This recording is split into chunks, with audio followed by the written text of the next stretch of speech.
Good day, everyone. Today, we will present the article entitled The Fiscal Program in Recent Philippine History Looking Back and Looking Forward, written by Benjamin E. Diokno, year 2008. So, in our discussion, we will explain the historical development of the Philippine Fiscal Program, the major concepts presented in this article, and its relevance to Philippine public fiscal administration. Moving forward, this paper examines the Philippines' fiscal behavior from 1981 to 2007, which covers the administrations of Marcos, Aquino, Ramos, Estrada, and Arroyo.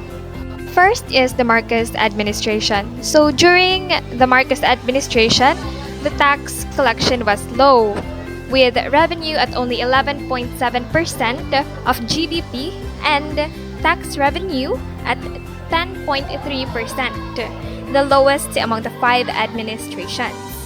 So government spending reached 14.5% of GDP, resulting in a 2.8 budget deficit. However, capital outlay was 4.9% of GDP, the highest, showing greater spending of infrastructure. So next is the Aquino administration. President Aquino introduced the 1986 tax reform program, including the VAT, which improved tax collection. Revenue increased at 15.9% of GDP and tax revenue at 13.1%, but government spending remained high at 18.6%, resulting in another 2.8% budget deficit. So, the tax reforms helped the government collect more revenue, but spending was still high. The third is the Ramos administration. The Ramos administration recorded the best fiscal performance.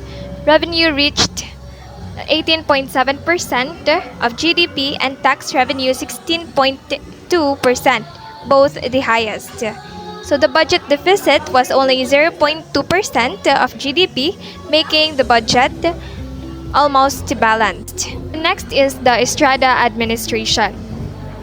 So during Estrada's administration, tax collection declined, while government spending increased to 19.6% of GDP, the highest among the five administrations.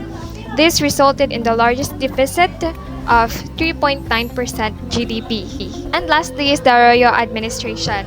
The Arroyo administration increased the VAT from 10% to 12% and raised excise taxes on alcohol and tobacco. Revenue improved, but government spending still exceeded collections, resulting in a 3.1% budget deficit. The new tax laws improved revenue, but the government still spent more than it collected.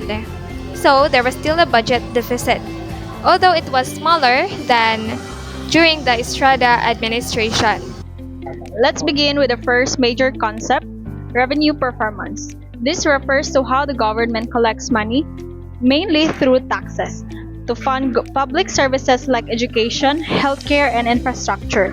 The paper explains that having a fair and efficient tax system is important for generating enough government revenue.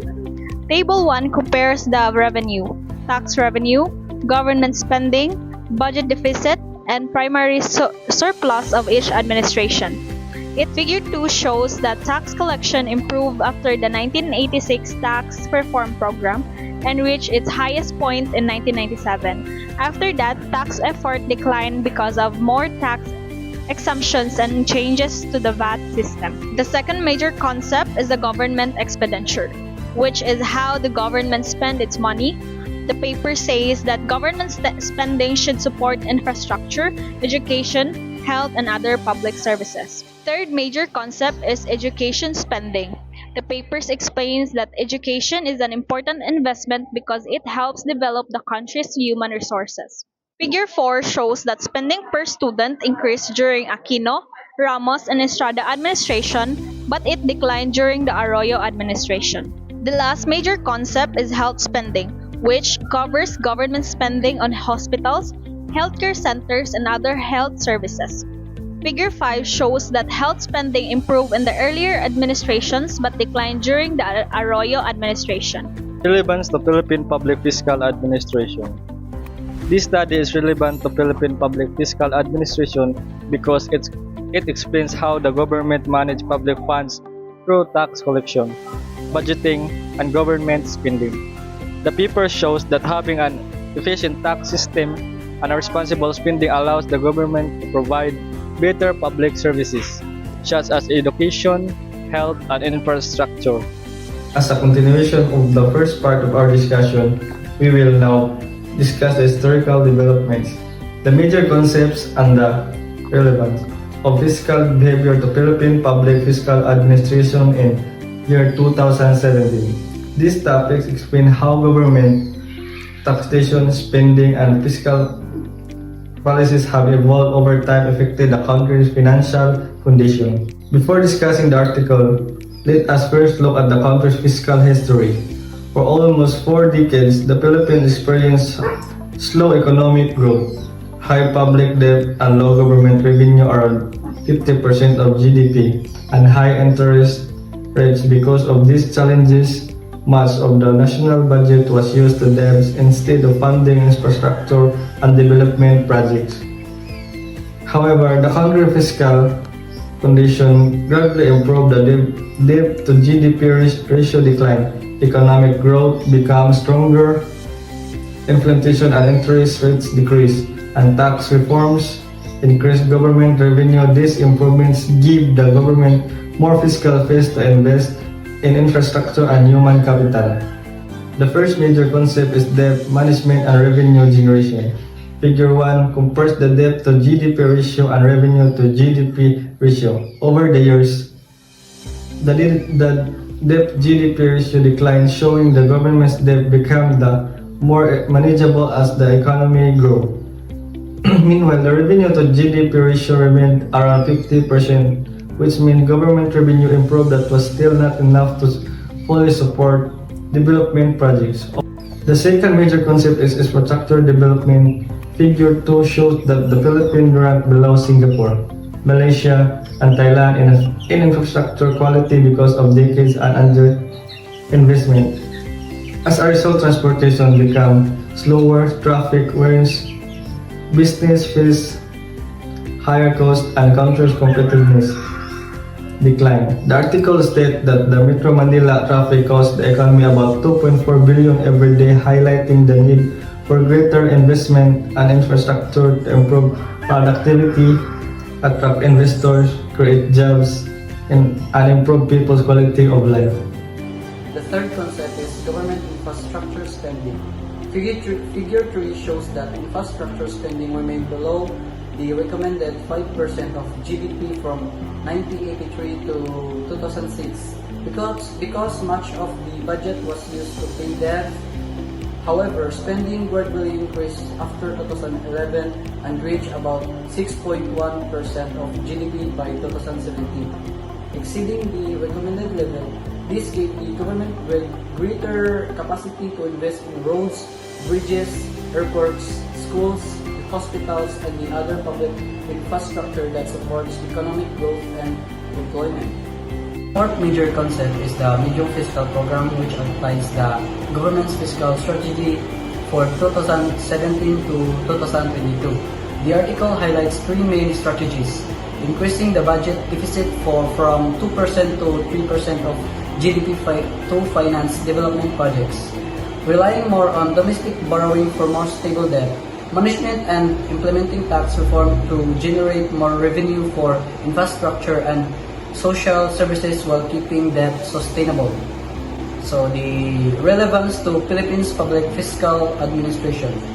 The article demonstrates why fiscal administration is important in the Philippines government. First, it shows that responsible fiscal government allows the government to maintain a healthy balance between revenues, expenditures, and borrowing. Second, it demonstrates how effective budgeting makes it possible to increase investment, infrastructure, education, healthcare, and social services. Third, the article emphasizes that tax reforms and project debt management create more fiscal space, enabling the government to fund long-term national development. In conclusion, Benjamin E. Diokno's The Fiscal Program in Recent Philippine History, Looking Back and Looking Forward, highlights how fiscal policies have shaped the Philippines' economic development across different administrations. The article shows that tax reforms, responsible debt management, and effective budgeting are essential in improving government revenues and ensuring that public funds are used efficiently. It also demonstrates that sound fiscal management creates more opportunities to invest in infrastructures, education, healthcare, and other public services that improves people's lives and support long-term economic growth. These articles reminds us that fiscal decisions made by the government have a direct impact on national development and the quality of public services.